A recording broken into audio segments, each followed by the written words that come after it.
Typhoon Lan has weakened a little bit as it approaches Japan, but is expected to will maintain typhoon status before striking Japan in the next days. Right now it's a category 2 and located at 28.5 degrees north, 41.8 degrees east, excuse me for that mistake.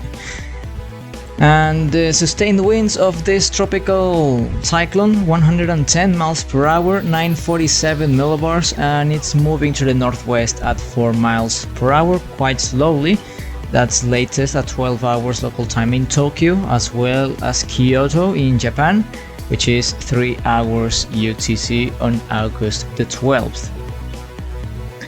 The tropical storm force winds are extending up to 110 nautical miles to the northeastern quadrant, 90 nautical miles to both of southern quadrants, eastern and western, and 100 nautical miles to the northwestern quadrant, and it's about 800 kilometers to the south-southeast of Tokyo, 860 kilometers to the southeast of Nagoya, and 890 kilometers to the southeast of Osaka. Those three locations are under the cone of uncertainty of Lan's track, so that's why we are keeping a good watch on those main cities in Japan, since could represent a high risk of threatening, of course. 110 miles per hour, based on our latest analysis by our team and the Joint Typhoon Warning Center and the Japan Meteorological Agency, they believe it's a slightly weaker with 100 miles per hour sustained, but still a category 2 typhoon, strong, and is expected to remain as a typhoon as it approaches Japan. As you can see on the track forecast, expected to have some sharp turn to the northwest, and then retaining the northwest movement and then moving to the north before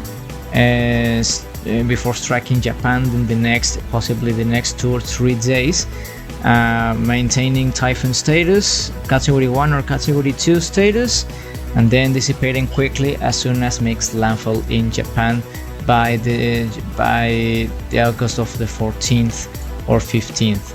The sea surface temperatures 28 degrees Celsius, warm and good for land to maintain its status, so there's nothing that actually will make this typhoon weaken, at least. And the models prediction, you can see that in this track that actually GFS model predicts a slightly gradual movement to the northwest and striking even southern than the original Joint Typhoon Warning Center track forecast.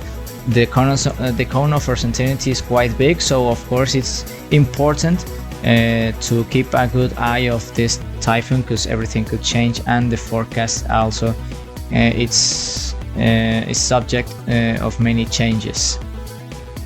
The wind speeds practically are going to remain the same as a category 2 typhoon over the next 2 days before striking Japan by late of August the 14th and then or August 15th in local time in Japan, and then rapidly weakening and dissipating by the August of 16th or 17th. The wind shear levels are quite low and will remain with the same levels, low and practically with good conditions for land to maintain its intensity, probably intensifying. Not we can really rule out, since the conditions are actually quite good for land to remain strong.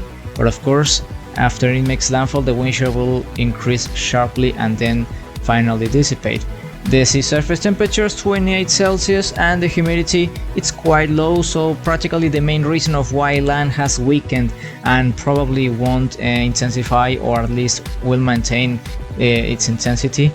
That's because the low humidity, some dry air intrusion, of course affecting land, but practically nothing that is impeding this typhoon to maintain its powerful status. That's the current presentation of the system, really looking good, quite big eye, and actually looking better and better on the last frames.